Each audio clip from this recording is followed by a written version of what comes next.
Moving on here with the crossover Thursday episode. This is where if we wanted to predict the game, you can go ahead. I don't really like doing score predictions. I think they kind of are just arbitrary numbers more often than not. But I like to predict what I think this game will come down to. And we would be remiss if we didn't talk about the guy who very famously is not Garrett Wilson, and that is Justin Jefferson. I'm sure Jets fans heard about that. If you saw that quote, that was when the Vikings were about to play the 49ers and the Jets played the 49ers week 1.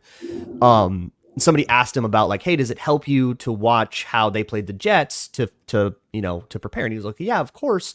But also they played the Jets differently. People play me differently than they play other receivers. And that was the I'm not Garrett Wilson, because Garrett Wilson doesn't get doubled every single time all day long. I don't think, right? Or maybe he doesn't. That's why Alan Lazard is popping off.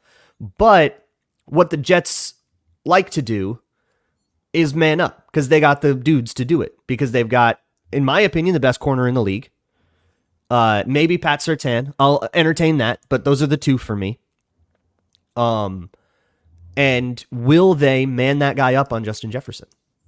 Yeah, throughout the entire offseason, the Jets have talked about how Sauce Gardner, they were going to use him to shadow the other team's best receiver more frequently. And this is the kind of game you do it for. The Jets in the past under Robert Saleh, and this goes back to 2021 before they had Sauce Gardner, have not done it a whole lot. It was essentially, and even, for Sauce Gardner's first 2 years, he'd go to the left side, DJ Reed would go to the right side. And part of it is they have a lot of trust in DJ Reed, who's been an excellent free agent signing from Seattle. They got him a couple of years ago. But this is the kind of game where you do it. And I think for the Jets, I think this is one of the keys to the game, is that they should make sure Sauce Gardner is following Justin Jefferson wherever he goes in this one, because that's going to be Justin Jefferson's a tough matchup. I think as much as you may trust DJ Reed, this is the kind of game you get Sauce. This is the kind of game you drafted Sauce Gardner for, because you're going to need everything at your disposal to slow this guy down, especially the way this Vikings passing game is functioning at this point and how integral he is to it. Yeah, and DJ Reed, also one of the best CB2s in the game, I think. I think that secondary is the thing about the Jets that's scariest, is that if those guys can be like clamps on the outside, and you're playing 9-on-9 or even 10-on-10 if you want DJ Reed to be part of his own thing, that's so much harder as an offense to move the ball. If you could just take that one bit of entropy out, especially if you can get the best player in the game neutralized with your best player. But here's the thing. Nobody's done it. Nobody has done it. I don't remember what the Jets did last time. I'm actually trying to look that up on Next Gen Stats right now, how the Jets approached it last time. But Sauce was a rookie, so it's probably different.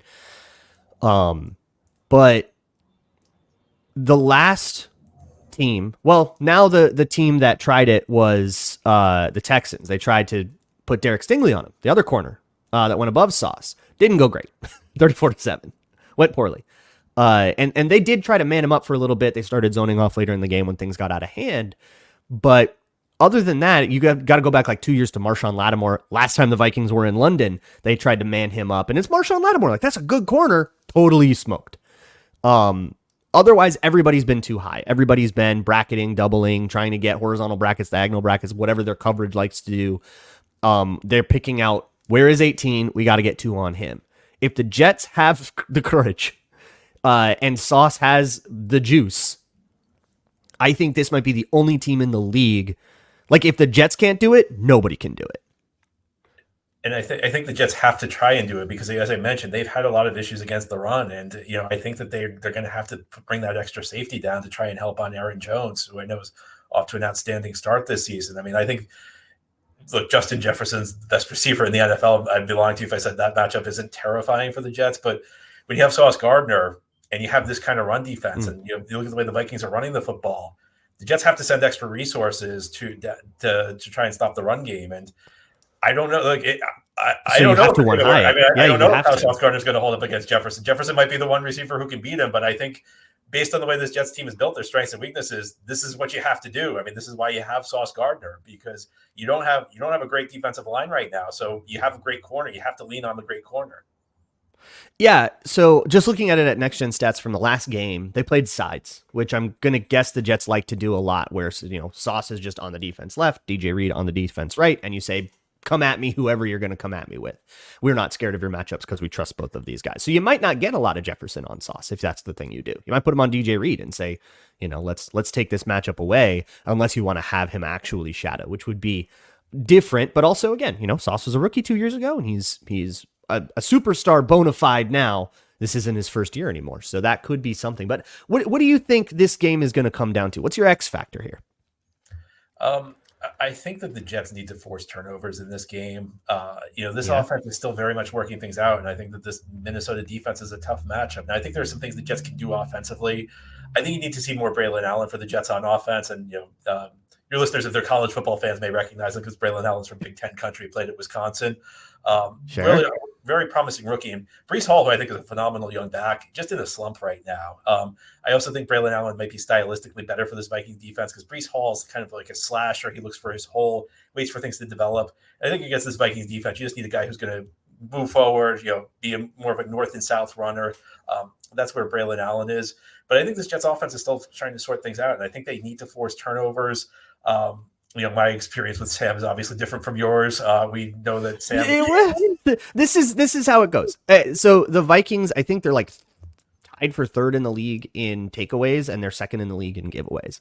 So there've been wild games with a lot of. They've won or tied the turnover battle. It's been balanced, but it's always been like 2-2, 3-4. Like they are definitely still not protecting the ball as well as you would want them to.